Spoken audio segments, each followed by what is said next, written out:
In this video, we're diving into the sensitivity settings of the top 50 Fortnite pros, and not just any pros, but the current best performers based on tournament placements and earnings. I'll break down their X and Y sensitivities, DPI, pollen rate, targeting, scope, and overall eDPI, highlighting the most common and median values. By the end, you'll know exactly what works best and why so many pros stick to these settings. Before we dive into the pro settings, let's understand why sensitivity is so crucial in Fortnite. Unlike other games such as CS2, where low sensitivity is ideal for steady, precise aim, Fortnite demands much more. You're not just aiming, but you're also building and editing. When it comes to the aim, it's not just horizontal, it's also vertical and from every angle. So because of that, that's why pros spend so much time fine-tuning their sensitivities. They need to be able to handle the fast-paced, chaotic environment, where a balance of speed and accuracy is critical. If we start off with the X and Y sensitivities, which control how fast your aim moves horizontally and vertically, you'll see that the most common values are 6.4 used by Peterbot, Cold and Bugger, 7% used by Seti, Epic Will and Canada, then 8% used by Malibuka, Vidil and Toos, with the overall median value being 6.4. From this data, we find that most pros tend to stick to these values because they offer balance, enabling precise tracking at long ranges without being too slow for quick adjustments in close quarter fights. Keeping the X and Y between 6.4 and 8% will ensure smooth, predictable movements that don't feel too fast or too slow. Next up is targeting and scope sensitivities. Targeting Sens and scope sensitivities adjust how fast your aim moves while aiming down the sights or using a scope weapon. The most common values for targeting and scope is 50, 45 and 40, with the medium values for targeting being 41.5 and scope matching very closely. This data isn't really surprising, as with the lower values this allows you to have more precise tracking, especially during ADS, so you can understand why the majority of pros do tend to use anywhere from 50 to 45, with a lot of pros opting to match this with their scope sensitivities. Next up is mouse DPI, or dots per inch, which measures your mouse's raw sensitivity. You can see that the most common values are 800 DPI, used by 78% of players such as Peterbot, Bolt and Cold, then 1600 DPI, which is used by 22% of the players such as Ritual, Mustache and Thomas HD, with the overall median value being 800 DPI. From the data, you can clearly see that 800 DPI is a favourite, and the reason for why that is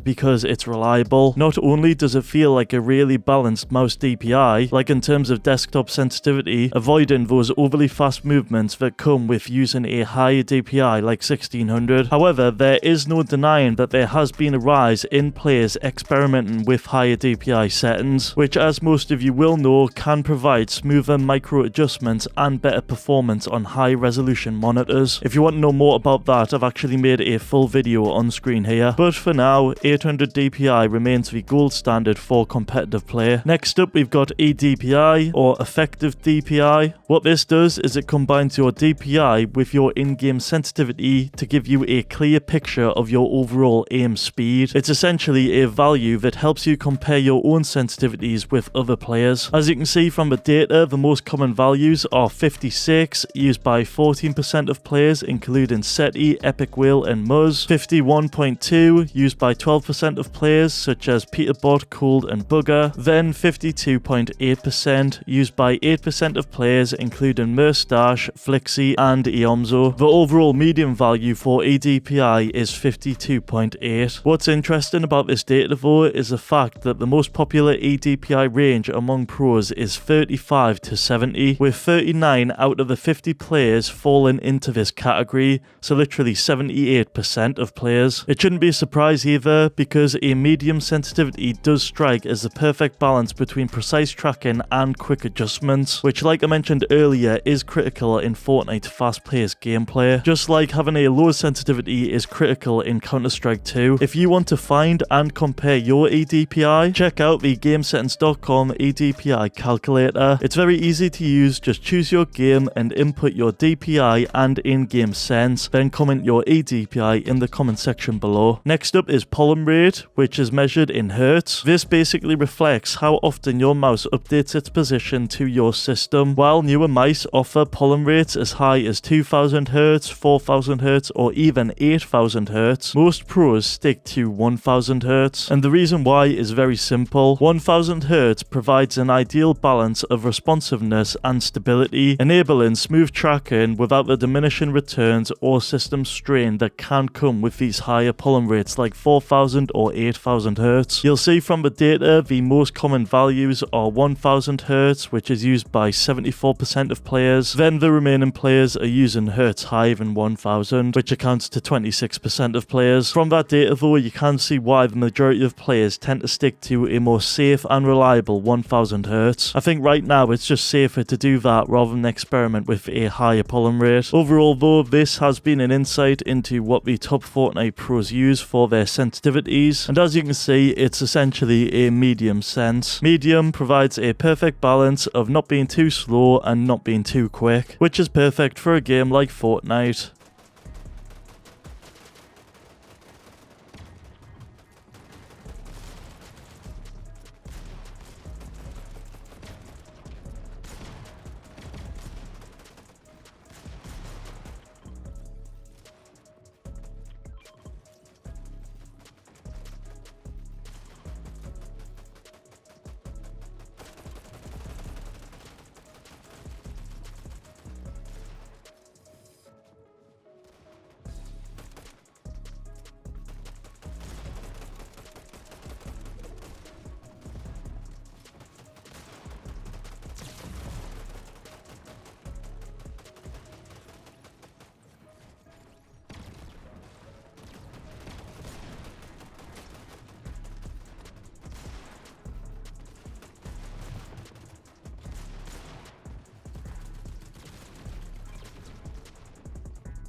If you want more videos like this, feel free to drop a like on it, subscribe, and check out any of my other videos on screen right now.